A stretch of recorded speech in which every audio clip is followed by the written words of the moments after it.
Hi, I'm Jo and I'm here to explain to you why women over 40 need strength training and plyometric exercise. After 40, our bone density starts to decline and it happens fast. By menopause, women can have lost up to 20% of their bone density. That means they're at high risk of fractures, falls and a loss of independence in life. But here's the good news. We can train our bodies to stay strong and resilient. One of the most powerful tools is plyometrics. Yes, jumping. And I'm going to show you in this video how we can do this in a safe and progressive way to build up to those jumps that are going to make the biggest difference for that bone density. So why do our bones weaken after 40?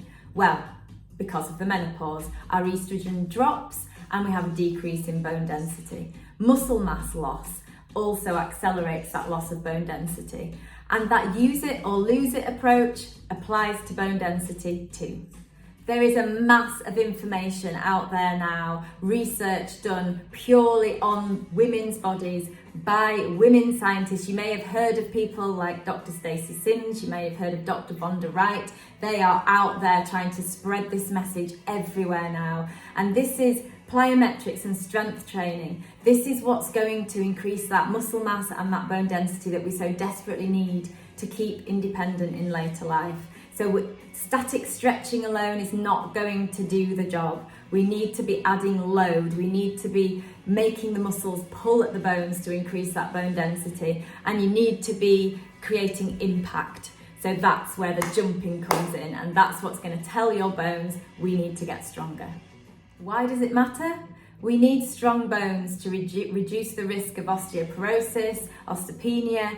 We want to reduce the risk of falling, fractures. By strength training and jump training, we're going to be working our balance. We're going to be building strength, increasing that muscle mass. We're going to be keeping that independence. We want to be independent by staying strong so that we can take ourselves to the toilet when we're 80 and 90, so that we can lift up our grandkids, we can do the shopping on our own. We don't want to be relying on everybody else around us because we've lost our power. What has worked in the past is not going to cut it now. We're not in our 20s. The training we did then, it might have been lots of cardio, it might have been a little bit of strength training, you might have purely focused on yoga or Pilates, and these things are all brilliant. But to get that strength and to keep that independence as we go into our 40s and beyond, we have to be strength training. We have to be putting some impact onto the bones to create that bone density. And this is where the change needs to start happening. Keep on watching. I'm going to show you 3 brilliant plyometric exercises starting right from scratch. Everybody can do this, and showing you the progression of how we reach those high levels of intensity. Okay, let's do this. I always recommend putting on a bit of music that you quite like to dance around to, and then let's make a start. So, exercise 1 we're going to look at is a squat jump. So, we're not recommending ever that we go from doing absolutely no jumping to suddenly flying in there. You need to make this progressive. So let's start with a simple squat first of all. You take your feet underneath your hips, give your toes a wiggle. And then we're going to hinge from the hips. You're going to go as if you're going to sit down. So take the bottom back and then stand up. Squeeze your bottom on the way back up. This is exercise 1. This is what we're going to work on. We're lifting, squeeze on the way up. Keep on going. If you then feel steady here, you're going to add a little heel lift. So just testing your balance a little bit there, starting to include the calf muscles, always staying at a level that feels good for you. Once you get a little bit more confident, you might just take off a little bit.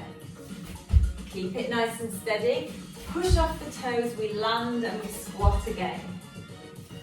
You might stay here. And remember, you are in control as to how far you squat. How deep is that squat? Your choice. And then when you start to get more confident, you can start to maybe increase the power, the intensity, speeding it up a little bit, maybe jumping a little bit higher. Exercise 1, that's what we need to look at. Let's shake that off. Woo. Exercise 2, we're going to look at lunges. Okay, let's have the right foot forward. We're going to step back with the left foot. And we're just going to bend out the back front knee, knee over ankle. Keep the chest lifted. And then step it to the other side. So you would start here, making sure you feel stable, making sure that your lunge is nice and safe. We don't want to be putting this knee over the front toes. Nicely stacked above the ankle. You might start to speed it up. You might start to make it a little bit longer, stepping back a bit further. And then when you think, okay, I think I'm ready to add a jump, we're going to start right foot forward, left foot back. We're going to stay on this side and we're going to do 5. So you would step back, you bring the knee up in front of you, you might pause here and go back. You might add the jump and that comes here, one-legged jump, same leg. That's 2, 3, 4, and 5. Okay, shake it off. Woo! Other side. So you might start just by stepping forwards, maybe starting to bring the knee up. Only when you feel stable, only when you feel ready, we start to take that little bit of power. That's 3, 4, and 5. Awesome. Step 2. Now on to the third one. These are great. So, star jumps. We've all done star jumps. Why did we give those up from being a child? So we might just step side to side. This is phase 1, just a little side step. When you feel ready to include a little bit more impact, you jump both legs at the same time, out and in. It's quite good fun, isn't it?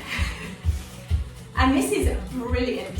So here you've got loads and loads of impact. You're doing really well there, not locking the knees out.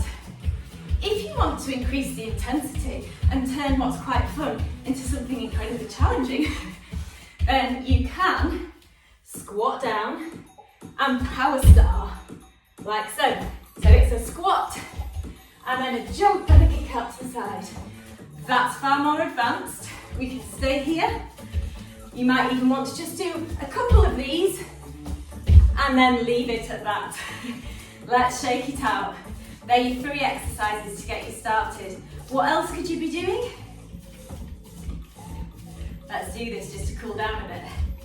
Doing this while you brush your teeth, while you brush your hair, while you wait for the kettle to boil. Just a little bit of hopping, we're not going too far. Impact, impact, impact. Things like this, a little bit of this every day is going to make a huge difference. And if you've got the time, if you've got the energy to try and put those 3 plyometric exercises into your daily routine, 5 minutes, that's all you need. Go for it.